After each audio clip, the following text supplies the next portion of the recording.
It's another edition of Time About the Movies, and today we're taking a look at the 6 movies of September 14th, 2007.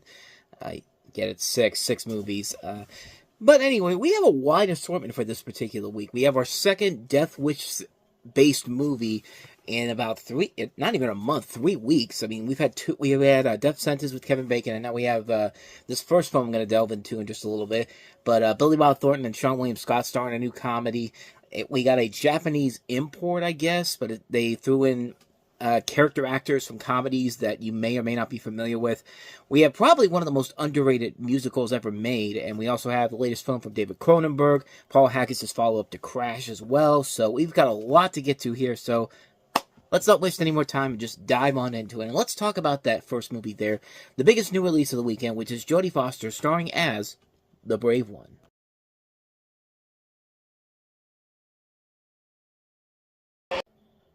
I mean, you can't look at that situation and not think something is up here. I mean, I know those guys are not that smart, and they think it can just get by, being gangsters and all that type of stuff, but you gotta be smarter than that, dude.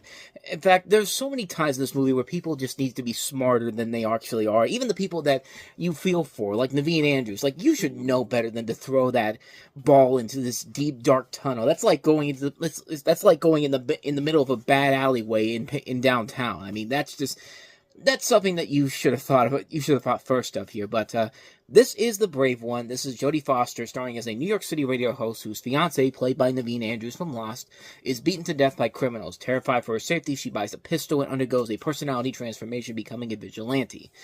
You have a detective played by Terrence Howard who investigates the vigilante shootings, which leads him closer and closer to Bane.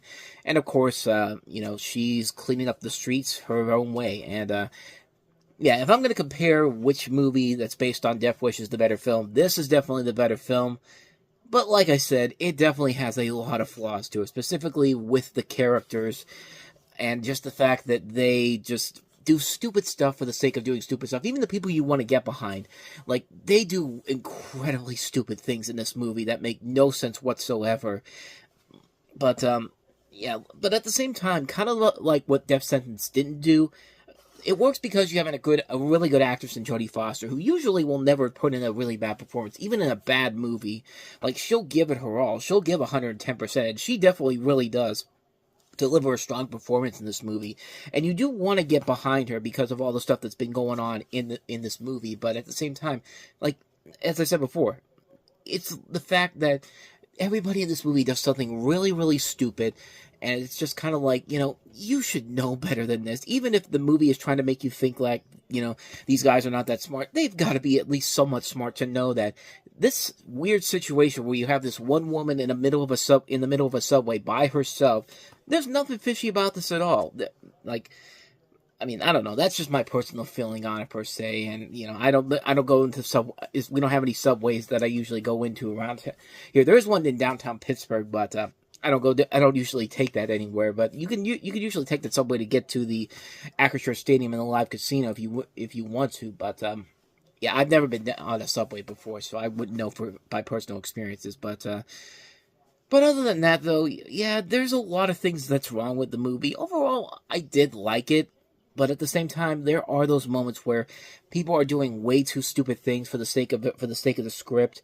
This is directed by Neil Jordan, and Neil Jordan's made a lot of really good movies. The Crying Game, of course, and this was a film where, as much as I want to give it more credit, it's those moments where people are acting way too stupid for their own good that really kind of pushes me back from saying that you should definitely check this movie out. But I mean, overall, I think it's fine. If you want to see a really good Jodie Foster performance where she plays kind of a Charlie Bronson type of character here, I think this definitely is fine for what it is. If you watch it one time, I think it's fine for what it is. But if on multiple screenings of it, yeah, I wouldn't go for multiple screenings of it per se. So that's a great one. So let's go ahead and move on to our next movie here, and that is Mr. Woodcock.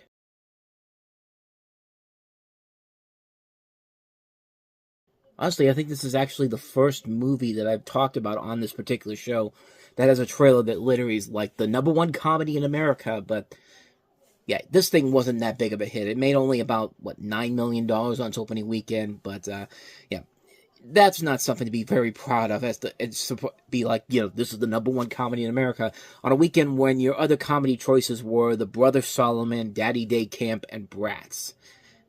Yeah, I think that's not really a whole lot to really be that proud of, but you have Sean William Scott, who plays John Farley, who has, his youth was very frustrating, even trauma.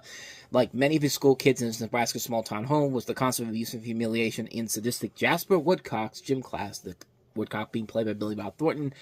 After college, doting son John becomes a motivational best-selling author and returns during a book signing tour to receive the backwater's highest honor. To John's horror, his devoted mother, Beverly, played by Susan Sarandon, announces her plans to marry the hated coach, and he's to be celebrated on the same event as John. Only ridiculous fatso Niederman and a strange brother try to help Farley stop Woodcock, but that keeps backfiring. This is a movie that is so terrible that everybody involved with it has said that they dislike working on the film. William Scott has said that, Billy Bob Thornton, even the director, which is Craig Gillespie, who, I couldn't believe it, but this was actually his first film as a director, and this was also a film where, this was a year where he had 2 movies come out, and then after this, he's been putting out just bullseyes after that. I mean, he did Lawrence and the Real Girl, which we'll get to in a couple months' time, Fright Night, which is a pretty damn good remake of the 85 movie, $1 Million Arm, which is a pretty good Disney sports drama with John Hamm at the forefront of that. The Finest Hours, which I think is a really good period film.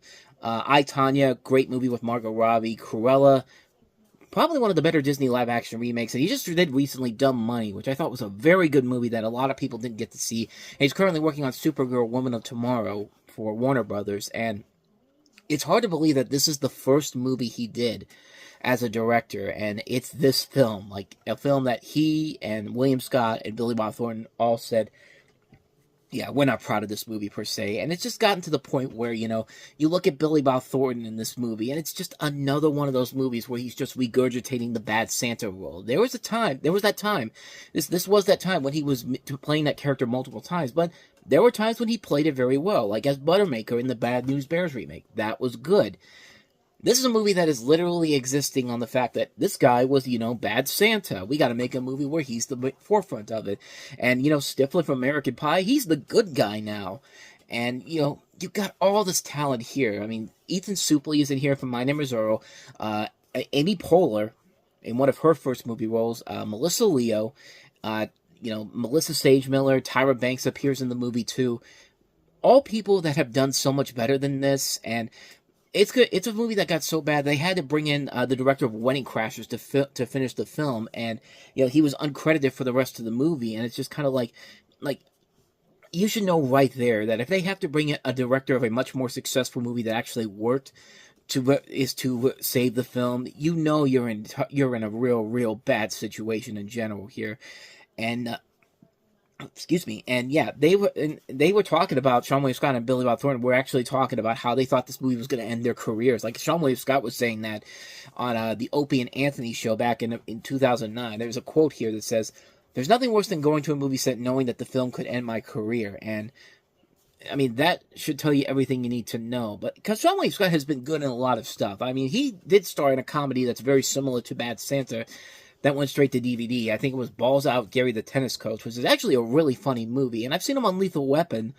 He's pretty good on that. He's just on Shifting Gears right now on ABC, which is actually a pretty good show overall. If you grew up with stuff from Tim Allen, like Last Man Standing and Home Improvement, of course. But as far as this movie goes, this movie is just a cluttered mess all across the board. Wasting a lot of really good talent here on stupid comedy that's not clever whatsoever. Characters who are basically typecast as characters that made them popular in the first place. I mean, this is a film that is just so bad and badly put together. There is no reason to gloat about the fact that this was the #1 comedy in America, because, because this is basically saying that this is what America thinks good comedy is, and no, it's not. But so that's a movie that's supposed to be funny, that's not funny. Here's a movie that's not supposed to be funny, but is unintentionally funny, and that is Dragon Wars.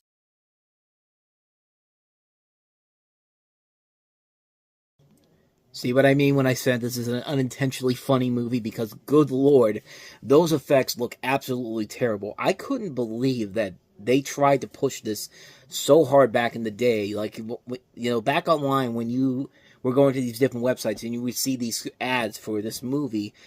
I thought it was a joke, and I think a lot of people thought it was a joke, but no. They actually thought they had something that was so important that they had to release this wide like this.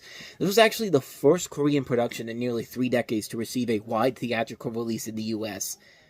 This film? Really?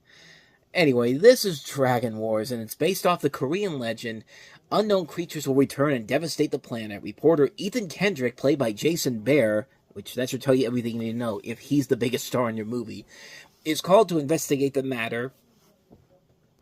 Excuse me, I had a cough there for a second. I didn't record it, but is called in to investigate the matter, and he arrives at the conclusion that a girl stricken with a mysterious illness named Sarah is supposed to help him. The emoji makes its way to Los Angeles, wreaking havoc and destruction, with the entire city under arms. Will Ethan and Sarah make it in time to save the people of Los Angeles? Oh, the people that you physically put in there to replace the Korean actors from the original film. I'm not even kidding you. This film was a film that was, it was originally a Korean release, but they decided to take all the Korean actors and replace them with these actors that you may not be familiar with overall, but they were mostly comedic actors at the time. I mean, you have Craig Robinson, who was then of The Office. You have Billy Gardell, a few years before he did Mike and Molly. Retta, pre-Parks and Recreation, is in this movie. And you also have Robert Forster, Elizabeth Pena, Amy Garcia, Derek Mears. A lot of names that you can recognize right away if you look at the names and see the stuff they've been involved with. Of course, Derek Mears is Jason Voorhees in the 2009 Friday the 13th movie. Amy Garcia has been in a lot of stuff. She was on George Lopez. Robert Forster was in Jackie Brown. He's great in that movie. Everybody in this movie is just, they're just not interested in what's going on whatsoever. And it doesn't help that the CG effects in here look absolutely terrible. These effects look abysmally bad. This is one of the worst looking movies I have ever seen in my life, and it's hard to believe that this won the same award that The Host won. And The Host was a great movie that we talked about last year from the director of Parasite, Bong Joon-ho, and yet the same award went to this garbage here. And I've never seen the Korean version, so who knows? So maybe the Korean version is much better, but I've seen the butchered up American version, and yeah, if that's what the Korean version is, then we have to seriously talk about what the hell these people in Korea are thinking of or smoking, because this film was a train wreck of a movie. The monsters weren't scary, the visuals are terrible, the acting is awful, the writing is terrible, nothing makes sense whatsoever. This is a terrible movie. This is an absolutely abysmal film that you should avoid like the plague, because it is that bad of a movie. It is so terrible. Please avoid this movie. Dragon Wars, or D-War if they call it, whatever it is, just avoid it like the plague. I would even say go watch Mr. Woodcock. At least watch something that's supposed to be funny. But then again, you should watch this movie for just how unintentionally funny it is, because it's not even on a so bad it's good type of level, but it's just so bad it's just kind of like, yeah, this is just a terrible movie. Avoid it like the plague. And yeah, I can't believe they thought this was going to be a big hit. But let's get to some movies a movie that actually has really good visual effects. It actually has a really good, probably one of the best underrated musicals you may have never seen before. It's Julie Taymor's movie Across the Universe.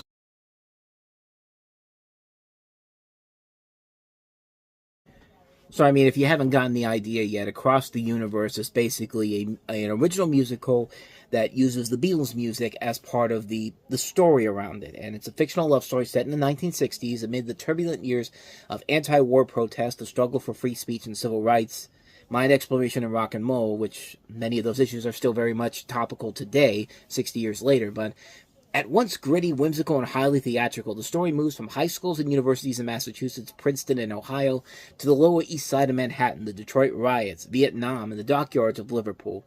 A combination of live action and animation, the film is paired with many songs by the Beatles that defined the time.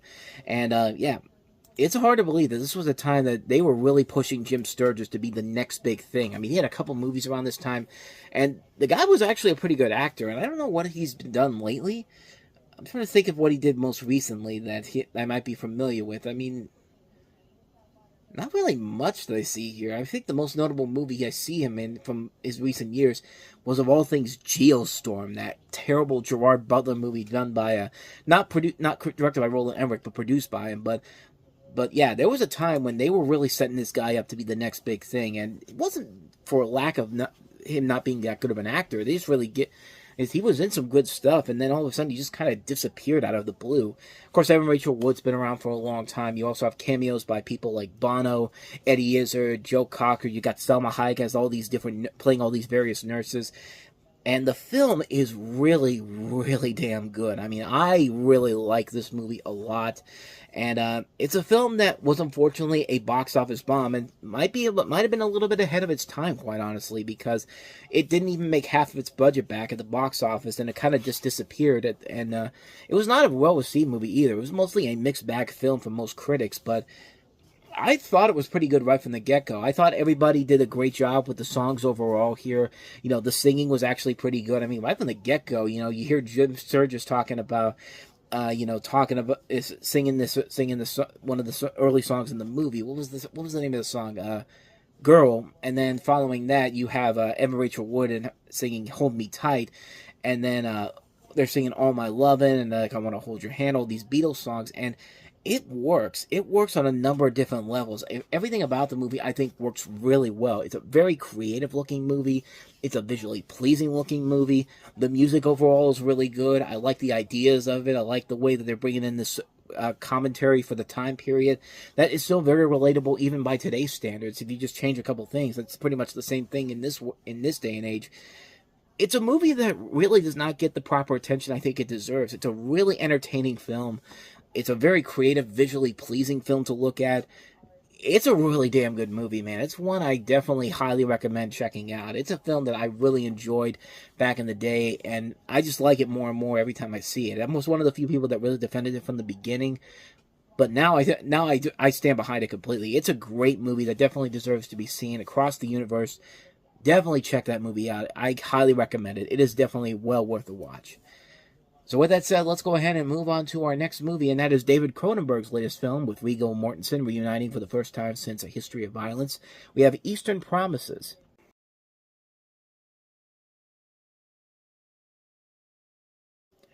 So in Eastern Promises, you have the story of Anna, played by Naomi Watts, who's a Russian-British midwife who delivers the baby of a drug-addicted 14-year-old trafficked Ukrainian girl who dies in childbirth. And after Anna learns that the teen was forced into prostitution by the Russian mafia in London, the leader of the Russian gangsters, played by Armin Mueller-Stahl, threatens the baby's life, and Anna is warned off by his menacing henchman, Viggo Mortensen. So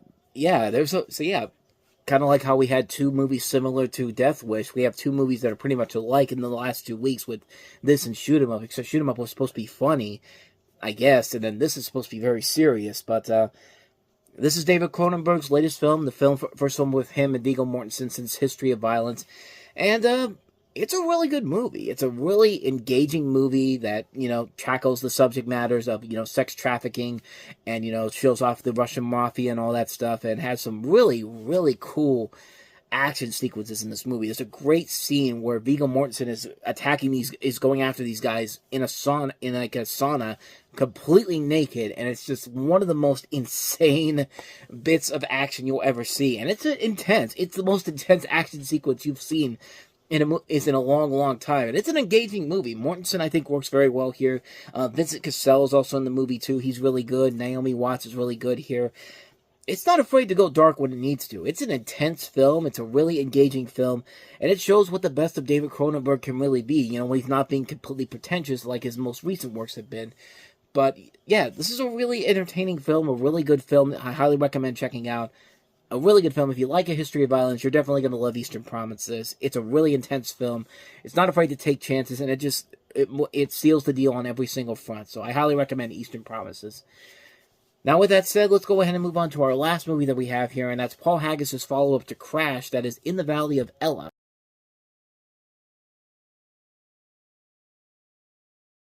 I'm sorry, In the Valley of Ela. Ella. It's pretty much the same. It's pretty much spelled the same way. But in this movie, you have Tommy Lee Jones, Charlize Theron, and Susan Sarandon, her second movie of the weekend.